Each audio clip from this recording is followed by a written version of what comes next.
शेवंता सुरुवातीला थोडी बुजरी होती, पण हळूहळू घरकामात ती अधिक जबाबदाऱ्या घ्यायला लागली. सकाळी अंगण झाडणं, स्वयंपाकासाठी लागणाऱ्या वस्तू तयार करणं, कपडे धुणं, रात्री उशिरापर्यंत जागून मदत करणं, ही सगळी कामं तिच्या दैनंदिन आयुष्याचा भाग बनली. माई मात्र हे सगळं बघून मनोमन सुखावत होती. शेवंताच्या प्रयत्नांकडे ती कौतुकानं आणि ममतेनं पाहत असे. शेवंता फक्त माईची मदतनीस नव्हती, तर तिच्या कष्टांची साक्षीदारही होती. शेवंता कधीकधी म्हणत असे, माई, तुझ्यामुळे समजलं की कष्टाशिवाय आयुष्याला अर्थ नाही. माई हसून तिच्या डोक्यावर मायेनं हात फिरवत असे. शेवंता आता फक्त एक पाहुणी नव्हती, ती या घराचा आधार बनली होती. या संसाराच्या गाभ्यातली एक जिवंत धग होती. शेवंत आता केवळ घरकामापुरती सीमित राहिली नव्हती, ती त्या घराचा आत्मा बनू लागली होती.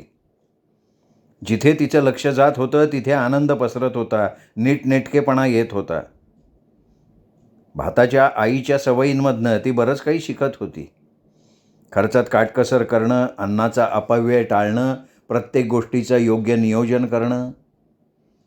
माईच्या सहवासात ती केवळ कामच शिकली नाही, तर जीवनाकडे बघण्याची एक वेगळी दृष्टी तिला गवसली. हळूहळू भाताच्या आईला शेवंतामध्ये स्वतःचीच झलक दिसायला लागली. कधीकधी ती शेवंताकडे बघून सहज म्हणायची, शेवंता, तू इथे आलीस तेव्हा परकी होतीस. ना तुला कोण ओळखत होतं ना पाळखत. पण ज्या दिवशी तू माझ्या घरात आसरा मागायला आलीस, त्या दिवशीच मी तुझ्या डोळ्यातलं सत्य हेरलेलं होतं. तुला पाहिल्यावरच माझ्या मनात मी ठरवलं होतं की तुला मी या घरातून वाऱ्यावर सोडणार नाही. तू कितीही दिवस इथे राहिलीस तरी हरकत नाही, पण तू या घरात सुरक्षित राहायला हवीस. तुझ्यासोबत तुझं बाळ आहे, त्यासाठी तुला एक आधार हवा. म्हणून मी मनाशी ठरवलं की या बाईला आधार आपणच द्यायचा. भाताच्या आईच्या या शब्दांमध्ये प्रेम, वात्सल्य आणि मायेचा झरा ओसंडून वाहत होता. तिच्या नजरेत ममत्व होतं, एक जाणीव होती. शेवंताच्या परिस्थितीची तिला जाणीव होतीच, पण त्याहीपेक्षा माणुसकीचा धर्म तिला जास्त प्रिय होता. ती नेहमी शेवंताला सांगायची, माझ्या घराची दारं तुझ्यासाठी कायम उघडी आहेत. तू कुणी परकी नाही आहेस, तू या घराचाच एक भाग आहेस. हे ऐकल्यावर शेवंताच्या डोळ्यात पाणी यायचं. पण ते पाणी दुःखाचं नव्हतं, तर ते कृतज्ञतेचं होतं. आयुष्यभर तिला नाकारलं गेलं होतं, पण इथे तिला हक्काचं घर मिळालं होतं. आसऱ्यासाठी ती आली होती, पण इथे तिला नुसता निवारा नव्हे, तर प्रेम, माया आणि माणुसकी मिळाली होती. भाताच्या आईने शेवंताला केवळ घरात जागा दिली नव्हती, तर तिला आपल्या मनातही स्थान दिलेलं होतं. तिला शेवंतामध्ये आपल्या जीवनाच्या संघर्षाची छटा दिसत होती. दोघींचं नातं फक्त आसऱ्यापुरतं मर्यादित नव्हतं, तर ते विश्वासाचं, मायेचं आणि जिव्हाळ्याचं एक सुंदर उदाहरण बनलेलं होतं. एक दिवशी माई तिच्याकडे बघत म्हणाली, शेवंता, अगं तू या घरात आल्यापासनं घराला नवा उजाळच मिळाला बघ. त्यावर शेवंता लाजून हसली आणि म्हणाली, माई, मी काहीच केलं नाही, फक्त तुला बघून शिकतीये मी. माईच्या डोळ्यात कौतुक भरलं. तिने तिच्या डोक्यावरनं मायानं हात फिरवला आणि म्हणाली, गं मुली, तू कोण कुठली? पण मला तर आईप्रमाणे माया करणारी तू सापडली. त्यात मी धन्य झाले बघ. त्या 2 महिन्यांनी शेवंताला आयुष्याचा एक नवीन धडा शिकवला होता. तिने स्वतःमध्ये एक वेगळी शिस्त आणली होती. कष्ट करण्याची जिद्द, माणसांशी नातं जोडण्याची कला आणि जीवनाकडे सकारात्मक दृष्टीनं पाहण्याची सवय. भाताच्या आईच्या सहवासात ती केवळ पाहुणी राहिली नाही, तर त्या घराच्या भावनिक आधारस्तंभासारखी बनली. तिच्या प्रामाणिक प्रयत्नांनी आणि कष्टांनी त्या घराला एक वेगळीच ऊर्जा दिली. त्या 2 महिन्यांनी दोघींच्या नात्यातला एक गोड, अविस्मरणीय प्रेमाचा, माणुसकीचा आणि विश्वासाचा धागा जोडला गेला. श्रावणातल्या पहिल्या उपवासाच्या सोमवारी शेवंता मंगेशला घेऊन गावाच्या खालच्या बाजूला असलेल्या व्हाळावर कपडे धुण्यासाठी गेली. तिथे आधीच काही गावातल्या बायका कपडे धुत होत्या. त्यांच्यासोबत आलेली लहान मोठी मुलं व्हाळाच्या एका डबक्यात उड्या मारत मस्ती करत होती. पाण्याच्या तुषारांनी ओलीचिंब झालेली ती मुलं हसत खिदळत होती. त्यांचं ते खेळणं खिदळणं बघून मंगेशलाही पाण्यात जाऊन मजा करावी, उड्या माराव्यात असं वाटत होतं, पण तो लहान असल्यानं बसल्या जागी त्या मुलांची धमाल बघत खिदळत होता. काही मोठी पोरं डोहाच्या बाजूला असलेल्या आंब्याच्या झाडावर चढून उंचावरून पाण्यात गदागदा उड्या मारत होती. काही एकमेकांवर पाणी उडवत खेळत होती. हे बघताच शेवंता भूतकाळात हरवली. तिच्या मनात लहानपणीची एक जुनी आठवण जागी झाली. त्या दिवशी शेवंता आणि तिची भावंड आईसोबत शेतावरच्या खोपीवर नाचणी झोडण्यासाठी गेली होती. खळावर आई, बाबा आणि गावातल्या आणखीन 2 बायका काम करत होत्या. शेवंता आणि तिची भावंड खोपीच्या बाहेर वडाच्या झाडाखाली खेळत बसली होती. तिथे आधीच गावातली काही मुलं खेळत होती. त्याच वेळा काही पोरांनी माती आणला, त्याचा गणपती बनवला. त्या मातीच्या गणपतीची पूजा अर्चा केली, आरत्या म्हटल्या आणि काही वेळानं गणपती बाप्पा मोरया, पुढच्या वर्षी लवकर या अशा जयघोषात त्यांनी मिरवणूक काढली. कोणीतरी ताट हातात घेतलं आणि ते वाजवत पुढे चालायला लागलं. मागून सगळी मुलं उड्या मारत नाचत होती. शेवंता आणि तिची भावंड त्यांच्या मागून आनंदात चालायला लागली. मिरवणूक खोपीच्या बाहेर असलेल्या मोठ्या चिरेखाणीजवळ आली. पावसाळ्यात ही चिरेखाण पाण्यानं तुडुंब भरलेली असते. ती खाण खोलही होती. मुलांनी गणपतीच्या समोर पुन्हा आरत्या म्हटल्या, नाचायला लागले. नाचता नाचता अचानक एका मुलाचा धक्क्यानं प्रफुल्ल चिरेखाणीच्या पाण्यात पडला. पाण्यात उलटसुलट कोलंट्या खात बुडायला लागला. हे बघताच मुलांनी आरडाओरडा चालू केला. त्यांच्या ओरडण्यानं आजूबाजूची मोठी माणसं धावत आली. प्रफुल्ल पाण्यात वर खाली होत होता. तो तिथेच गडप होईल का काय अशी भीती सगळ्यांच्या चेहऱ्यावर उमटली. त्याचवेळी अर्जुन नवाळे यांनी धाडसानं चिरेखाणीत उडी घेतली. भर पाण्यात पोहोच जाऊन त्यांनी प्रफुल्लला पकडलं आणि मोठ्या प्रयत्नांनी त्याला बाहेर ओढलं. जमिनीवर आणताच त्यांनी त्याला उपडं झोपवलं आणि पाठीवर जोरात दाब देऊन त्याच्या पोटातलं पाणी बाहेर काढलं. काही वेळाने प्रफुल्ल शुद्धीवर आला आणि बोलायला लागला. ते बघून सगळ्यांनी सुटकेचा निश्वास टाकला. त्यावेळी अर्जुन नवाळे यांनी तिथल्या सगळ्या मुलांकडे रोखून पाहिलं आणि ते रागाने गरजले, परत जर या चिरेखाणीच्या आसपास दिसला ना, तंगडं तोडून टाकेल मी. त्यांचा आवाज ऐकून सगळ्यांच्या अंगावर काटा आला. त्या दिवसानंतर त्या भागात कोणी सहज तिथे फिरकलं नाही. शेवंता त्या आठवणीत एवढी रंगली होती की आजूबाजूच्या कोलाहलाचा तिला विसर पडला. व्हाळात खेळणाऱ्या मुलांकडे बघताच तिच्या अंगावर शहारा आला. लहानपणीची ती घटना आजही तिच्या मनात ताजी होती. त्यावेळी ती फक्त एक निरागस मुलगी होती, पण त्या घटनेनं तिला सावधगिरीचा आणि धैर्याचा आयुष्यभरासाठी धडा शिकवला होता. मंगेश तिच्याकडे बघत होता. तिने त्याला प्रेमाने जवळ घेतलं. त्याच्या चेहऱ्यावरनं मायेनं हात फिरवत मनाशी एक निश्चय केला, आयुष्यात कितीही संकटे येवोत, ते संकट कितीही मोठं असो, पण वेळ आल्यावर माणसांनी धैर्य आणि माणुसकी काही सोडू नये. भाताच्या आईच्या घरी राहायला आल्यापासून शेवंतानं स्वतःला या नव्या परिस्थितीत समरस करून घेतलं होतं. तिच्या वागण्यात, बोलण्यात संयम, नम्रता आणि परिस्थितीशी जुळवून घ्यायची तयारी होती. नव्या गावातल्या लोकांचा साधेपणा आणि सुसंस्कृतपणा तिला जाणवला. त्यामुळे इथे आपल्याला परकं वाटू नये याची तिने आधीच काळजी घेतली होती. गावकऱ्यांनी तिला आपलंसं केलं होतं. तिच्या सौम्य स्वभावामुळे, मदतीच्या वृत्तीमुळे आणि मनमिळाऊपणामुळे ती लवकर सगळ्यांची लाडकी झाली. गावातल्या सण उत्सवांमध्ये ती मनापासून सहभागी होत होती. तिच्या येण्यानं भाताच्या आईलाही मोठा आधार मिळाला होता. एक दिवशी शेवंता गावातल्या मुलांना माळरानावर खेळायला घेऊन गेली असताना आभाळभर काळे ढग दाटून आले होते. वातावरण गारव्यानं भरलेलं होतं. माळरानावर एका उंच पिंपळाच्या झाडाला तिने झुला बांधला. मंगेशला त्या झुल्यावर बसवलं. मंद झोके द्यायला लागली. हळूहळू तिच्या ओठातनं सूर उमटले, ये ग ये श्रावणा, नभी घनांची वंदन, धरा हासली हिरव्या साजिरी, भिजली पानगंधन. शेवंताच्या मधुर आवाजानं सारी मुलं स्तब्ध झाली. मंगेशच्या चेहऱ्यावर आनंद दिसायला लागला. पिंपळाच्या पानातून वारा झुलत होता.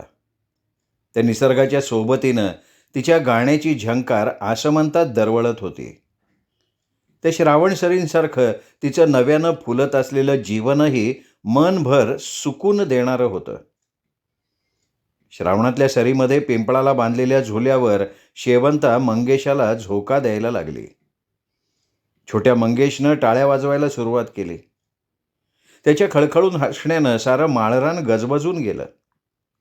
झोका उंच झेप घेत होता आणि त्या उंचीवर गेल्यावर त्याच्या गालांना वाऱ्याची गोड झुळूक फिरायची. पाऊस अजून पडायचा होता, पण आभाळभर गर्द काळे ढग दाटलेले होते. निसर्ग एखाद्या नव्या संगीतातून रंगून गेला होता. त्या वातावरणात शेवंताच्या ओठातून हलक्या स्वरात एक गाणं उमटलं. हिरवी कुर्ण डोलती, झाडं झाली गाणी, पाना फुलात जागल्या सुगंधाच्या वाणी. मंगेशच्या निरागस आनंदानं तिचं मनही भरून आलं. तिने मायेनं त्याच्या गालावरून प्रेमानं हात फिरवला. दोघंही त्या झुल्यावर बसून निसर्गाच्या तालावर लईत झुलायला लागले. आता झोका जोरात पुढे जाई, मागे येई आणि त्याचबरोबर शेवंताच्या सुरांमध्ये अजूनच गोडवा भरत जाई. जग हे विसरुनी झुलू ले राजा, जग हे विसरुनी झुलू रे राजा, आईच्या मायेचा आसरा साजा. ढगांच्या कुशीत खेळू रे साजणा, ढगांच्या कुशीत खेळू रे साजणा, श्रावण आला, श्रावण आला. त्या संध्याकाळी पिंपळाचं झाड, माळरानावर विसावलेली पाखरं आणि निळसर झालेलं आभाळ जणू या आई मुलाच्या झुलण्याच्या लईवर मंत्रमुग्ध झालं होतं. झाडांच्या पानांमध्ये मंद वारा खेळत होता. कुठेतरी साचून ठेवलेला पाऊसही या सुरांच्या गोडव्यामध्ये चिंब भिजून जायला आतुर झालेला होता. त्या श्रावण सरींमध्ये मंगेशला झोके देताना शेवंताच्या मनात सासर सोडून या धौलवल्लीच्या गावात आल्यापासून तिच्या आयुष्याला एक अनोखं वळण मिळालं होतं. या नव्या परिसरात, नव्या माणसांच्या सहवासात तिच्या अस्तित्वाला एक वेगळी जाणीव होत होती. दररोज गावातल्या मुलांना ती माळरानावरील झाडाला बांधलेल्या झोपाळ्यावर झोके देत असे. त्यांच्या निरागस हास्यात तिला स्वतःचं हरवलेलं बालपण दिसायला लागलं होतं. झोक्यांची ती आनंददायक हालचाल तिच्या मनातल्या अनेक आठवणींना हलकेच जागं करत असे. ती देखील कधी काळी अशी लहान होती, झोपाळ्यावर झुलत, हसत, खेळत, निष्पाप आनंदात हरवलेली. गावाच्या साध्या निरपेक्ष वातावरणाने तिला एक वेगळाच आधार दिला होता. इथल्या लोकांच्या मनातली निर्मळता, आपुलकी आणि परस्परांशी जोडलेली घट्ट नाती तिला सतत नव्या ऊर्जेनं भरून काढायची. या माणसांमध्ये जगताना तिला खरी संगती म्हणजे काय याची प्रचिती यायला लागली. जीवन केवळ स्वतःपुरतं मर्यादित नसतं, तर एकत्रित जगण्यात, परस्परांच्या सुखदुःखात सामील होण्यात त्याचा खरा अर्थ असतो हे तिला उमगलं. आता शेवंता फक्त एक पाहुणी राहिली नव्हती, ती गावकऱ्यांच्या जिव्हाळ्याचा एक अविभाज्य भाग बनली होती. गावातल्या बायकांच्या गप्पांमध्ये ती मनमोकळेपणानं सहभागी होई, वृद्धांची आपुलकीनं चौकशी करी, मुलांसोबत हसत खेळत त्यांच्यात रमून जाई. गावकऱ्यांच्या अडीअडचणी जाणून घेऊन त्यांना मदतीचा हात द्यायचा, त्यांच्या आनंदाच्या दुःखाच्या क्षणांमध्ये मनापासून सहभागी व्हायचं, हे तिने आता आपल्या जीवनाचं एक उद्दिष्टच करून टाकलं होतं. धौलवल्ली गावाचं शांत निसर्गमय वातावरण आणि लोकांच्या प्रेमळ सहवासानं शेवंता एका वेगळ्याच ऊर्जेनं भारून गेली होती. तिच्या मनातल्या जुन्या आठवणी आता केवळ स्मरणरूप उरल्या नव्हत्या, तर त्या आठवणींनी तिच्या जीवनाला नव्यानं अर्थ मिळवून दिला होता. अस्थिरतेकडून स्थैर्याकडे तिचा हा प्रवास सुरू झाला होता, जिथे ती फक्त जगत नव्हती, तर नव्यानं उन्मेष पावत होती. शेवंताचं वागणं, बोलणं आणि राहणं अगदी साधं बोळं होतं, पण मन मात्र हळवं होतं. गावातला एखादे आजारी माणूस असो किंवा अडचणीत असलेली बाई, शेवंता सगळ्यांसाठी धावून जायची. तिने आपलं स्वतःचं दुःख बाजूला ठेवून लोकांना मदतीचा हात दिला. त्यामुळे सगळ्यांच्या मनात तिच्याविषयी आदर आणि आत्मीयता निर्माण झाली होती. गावातल्या लहान मुलामुलींना अशाच श्रावणाच्या एके दिवशी शेवंता माळरानावर घेऊन गेली होती. श्रावणातल्या पावसाच्या रिमझिमनं माळावरची झाडं हिरवीगार झाली होती. झाडाझाडावर सगळीकडे नवी पालवी आणि फुलं उमलली होती. तिथेच आंब्याच्या डेरेदार छायेखाली लुसलुशीत हिरव्या गवतावर शेवंता, मंगेश आणि इतर मुलं मुली हातात हात घालून फेर धरून नाचायला लागले. वाऱ्याच्या झुळकीवर झुलणाऱ्या आंब्याच्या फांद्या जणू त्यांच्या नृत्याची साक्ष देत होत्या. त्यांच्या पायांनी गवतावर वळणं घेतली आणि कधी शेवंताचे सूर आकाशात विरघळले ते कळलंच नाही. हिरवी गार गार माळरानं सारी पायवाट सजली फुलांच्या ओळी. हिरवी गार गार माळरानं सारी पायवाट सजली फुलांच्या ओळी. झुलते वाऱ्यावर आंब्याच्या फांदी नाचते सखी संग ओल्या माती. पावसाच्या सरींनी शिंपडली माया. पावसाच्या सरींनी शिंपडली माया. रंगला जल्लोष श्रावणात हा सारा. हसरा दिवस गंधित वारा. हसरा दिवस गंधित वारा. बघा कसा हसला गोड गोधडी तारा. हातात हात घेऊ करू फेर धरुनी. सोनसळी दिवस रंगवू नयनी. गाण्याच्या ओळी झंकारू देती. आंब्याच्या छायेत गुज बोलती. आंब्याच्या छायेत गुज बोलती. नाचून गाऊन पावसाच्या थेंबांशी खेळून मुलं थकली होती. सगळेजण आंब्याच्या झाडाखाली जाऊन विसावले. हिरव्या गवताच्या मौशार गालीच्यावर सगळी पिल्लं एकमेकांच्या कुशीत विसावत होती. शेवंता झाडाच्या बुंध्याला टेकून बसली. तिच्या डोळ्यात समाधानाची चमक होती. वाऱ्याची झुळूक अंग भरून माया लावत होती. पावसाच्या हलक्याशा सरींनी मातीचा सुगंध आणखीनच दरवळला. झाडाच्या फांद्यावर बसलेल्या चिमण्यांचा चिवचिवाट सुरू होता. मधूनच एखादा कोकिळ सूर छेडायचा. साऱ्या मुलांचे कान त्या सुरात रमत होते. आई ग, गोष्ट सांग की. मंगेशनी शेवंताजवळ हट्ट धरला. शेवंता हसली. तिच्या गोड हसण्यानं साऱ्या वातावरणात एक खास चमकच पसरली. तिने मंगेशच्या नाकावर हलके टिचकी मारली आणि हसत विचारलं, काय सांगू, सांग की. मजेशीर गोष्ट. राजा राणीची नको हा. मंगेशने हट्ट धरला. बरं, ऐका. शेवंता त्याच्या इच्छेवर विरजण घालत गावाच्या जुन्या आठवणी सांगायला लागली. मुलांच्या डोळ्यात कुतूहल आणि कान तिच्या कथांमध्ये गुंतलेले. माझ्या लहानपणी आम्ही श्रावण महिन्यात गावातले सण उत्सव मोठ्या उत्साहात साजरे करायचो. नागपंचमीच्या दिवशी आम्ही सगळे मिळून नागोबाच्या देवळात जात असू. तिथं दूध आणि लाया अर्पण करून नागदेवतेची पूजा करायचो. त्या दिवशी घराघरात स्त्रिया रांगोळ्या काढून दारावर हळदी कुंकवाचे ठिपके लावत असत. संध्याकाळी आम्ही मुलं झाडाच्या पारंब्यांना झोके बांधून झोके घेत असू. श्रावण आला ग अशी गाणी म्हणत आनंद लुटत असू. गोकुळाष्टमीच्या रात्री आम्ही दहीहंडीचा उत्सव साजरा करायचो. गावातली तरुण मंडळी एकत्र येऊन मानवी मनोरे रचून दहीहंडी फोडायची. आम्ही लहान मुलं त्यांच्यावर फुलं आणि रंग उडवत त्यांना प्रोत्साहन द्यायचो. त्या उत्सवातला आनंद आजही माझ्या मनात ताजा आहे. श्रावणातल्या पावसामुळं नद्या तळी तुडूंब भरायची. मग आम्ही मित्रमैत्रिणी मिळून त्या पाण्यात पोवायला जायचो. पावसाच्या धारात भिजत कागदी होड्या सोडायचो. त्या दिवसांच्या आठवणी आजही मनाला आनंद देतात. मुलं तिच्या गोष्टींमध्ये इतकी रममाण झाली होती की त्यांना वेळेचं भानच राहिलं नाही. शेवंताच्या कथांनी त्यांना गावच्या संस्कृतीची आणि परंपरांची ओळख करून दिली, ज्यामुळे त्यांच्यातलं नातं आणखीनही घट्ट झालं. पुढे ती गोष्ट सांगत होती. मंगेश आणि मुलं सगळे डोळे विस्फारून तिच्या गोष्टीत पूर्णपणे रमले होते. प्रत्येक वेळी तिच्या गोष्टीत काही गंमत आली की सगळे एकाच ठिकाणी खळखळून हसायचे. गवताच्या पृष्ठभागावर पाय ठेवताना आंब्याच्या फांद्यावरून गळणाऱ्या पावसाच्या थेंबांशी खेळत सगळी मुलं त्या गप्पांच्या आनंदात न्हायलेली होती. आकाशात संधीप्रकाशाचा खेळ सुरू झाला होता. मावळत्या सूर्याच्या किरणांनी आंब्याच्या पानातून छटा पसरत होत्या.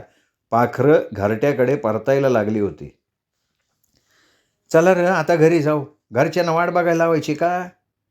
आई, अजून थोडं खेळू की. मंगेशने गोड स्वरात विनवणी केली. नाही हा राजा, उद्या परत येऊ आपण. शेवंता हसत म्हणाली आणि सगळी मुलं एकमेकांचे हात धरून परतीच्या वाटेला लागली.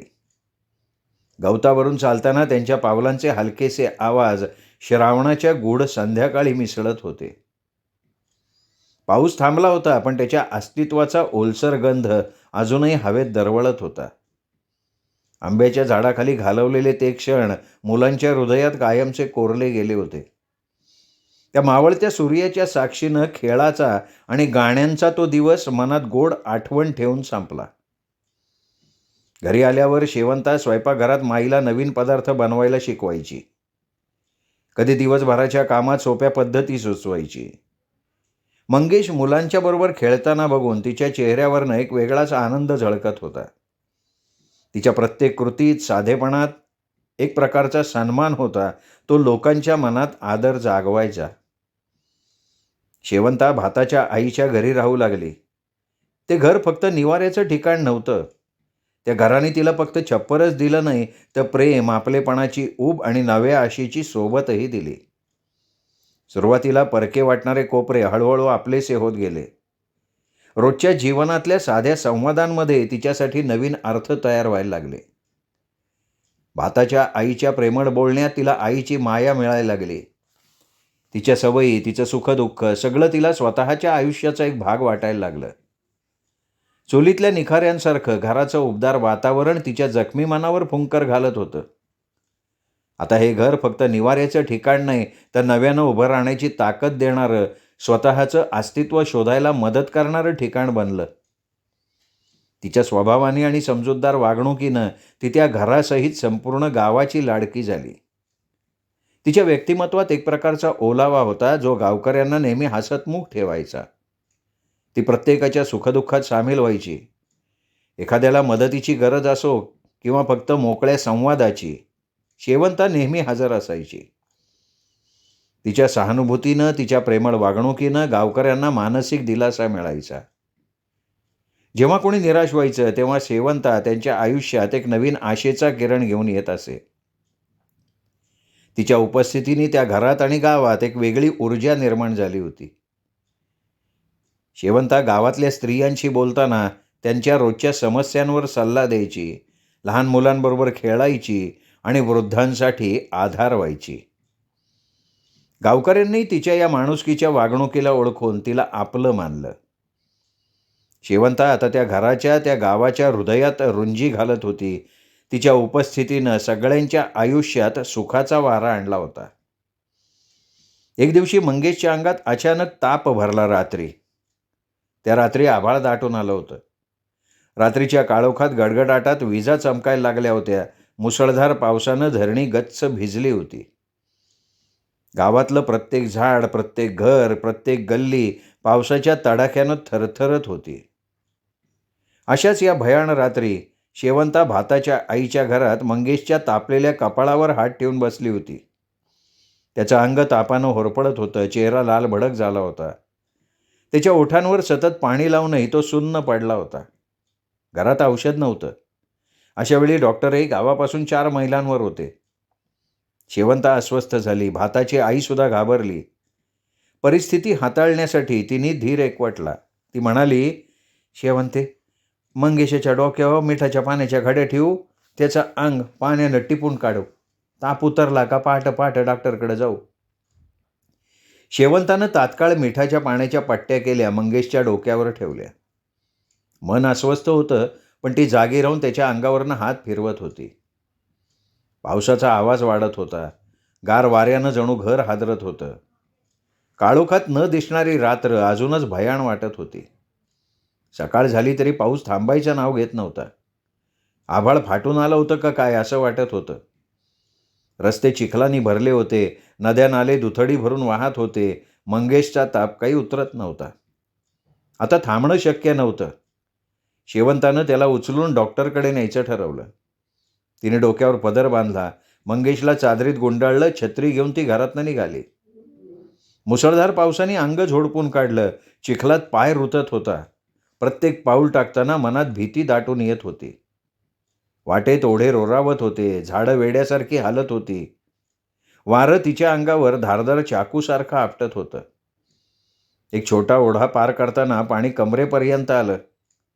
तिने मंगेशला अजून घट्ट मिठीत धरलं. तिच्या मनात 100 भीतींचं थैमान चालू झालं. एक पाऊल पुढे टाकलं की पाण्याचा वेग तिला मागे खेचत होता. एका क्षणी तिला वाटलं की आपण दोघेही आता वाहून जाणार, पण नाही. तिने जीवाच्या आकांतानं संपूर्ण शक्ती एकवटून स्वतःला ओढून बाहेर काढलं. थोडं पुढं गेल्यावर दलदलीचा पट्टा लागला. पाय मातीत अडकायला लागला. ती कशीबशी चालत होती. हृदय जोरजोरात धडधडत होतं. पाय निसटत होते, अंग थकून जात होतं, पण तिने हार मानली नाही. काही वेळानं पुढं गावकऱ्याची एक बैलगाडी दिसली. शेवंता रडकुंडीला येऊन म्हणाली, "माझ्या पोराला बैलगाडीत घ्या." गावकऱ्यांनी तिला बैलगाडीत घेतलं. काही वेळातच ती पाटकर डॉक्टरांच्या दवाखान्यात देऊळवाडीला पोहोचली. डॉक्टरांनी मंगेशला तपासलं, तात्काळ उपचार सुरू केले. शेवंता एका कोपऱ्यात बसून हात जोडून नवला देवीची प्रार्थना करत होती. थोड्या वेळाने डॉक्टर म्हणाले, "तुम्ही अगदी वेळेवर आलात बरं का नशिबानं. आता ताप उतरतोय." शेवंता थकलेल्या डोळ्यांनी मंगेशकडे बघत होती. तिच्या डोळ्यातनं आनंदाश्रू वाहत होते. त्या मुसळधार पावसात, त्या संघर्षाच्या वाटेवर तिने मंगेशसाठी मृत्यूशी झुंज दिली होती आणि या झुंजीत ती जिंकली होती. आता पाऊस थोडा थांबला होता. आकाशातले काळे ढग हळूहळू पांगायला लागले होते. सूर्याच्या कोमल किरणांनी अंधाऱ्या रात्रीला विस्मरणाच्या गाभ्यात टाकलं होतं. मंगेशच्या अंगातला ताप आता बऱ्यापैकी उतरला होता. डॉक्टरांच्या उपचारांनी त्याला बरं वाटलं. मंगेशचं अंग आता थोडं जड वाटत होतं, पण त्याच्या चेहऱ्यावरचं शांततेचं दृश्य शेवंता साक्षात्कार करत होती. शेवंताला थोडं बरं वाटलं. तिच्या अंगातला थकवा, थरकाप कमी व्हायला लागला. मंगेशची स्थिती आता स्थिर होत होती. त्यामुळे शेवंताला थोडा दिलासा मिळाला. थोड्या वेळानं शेवंता घरी यायला निघाली. डॉक्टरांनी तिला सांगितलं, "तुम्ही घरी जाऊ शकता, पण मंगेशला काही दिवस विश्रांती द्या. काळजी घ्या त्याची. त्याला चांगलं खाणं आणि आराम करू द्या." शेवंताने डॉक्टरांना धन्यवाद दिले. मंगेशला बरोबर घेऊन घराच्या दिशेने निघाली. पाऊस थांबला होता, पण रस्त्यावरून चालताना तिला थोडा थकवा आणि भीतीसुद्धा वाटत होती. गावाच्या रस्त्यावरून चालताना शेवंता मंगेशला आपलं धैर्य आणि ताकद देत होती. आज तिच्या मातृत्वाच्या धैर्याने आणि संघर्षाने तिने स्वतःला नव्याने ओळखलेलं होतं. ती समजून गेली होती की मातृत्व म्हणजे फक्त प्रेम किंवा देखभाल नाही, तर ते एक शक्तिशाली स्फुल्लिंग आहे, ज्यामुळे एखाद्या आईला कायापालट करण्याची, लढण्याची आणि जिंकण्याची क्षमताच मिळते. श्रोते हो, तुम्ही ऐकत होतात शरद नवाळे लिखित शेवंता या कादंबरीचा 9वा भाग. 10वा भाग ऐकण्यासाठी उद्या भेटूयात साहित्य पंढरी या कथाकथन चॅनलवर. नमस्कार.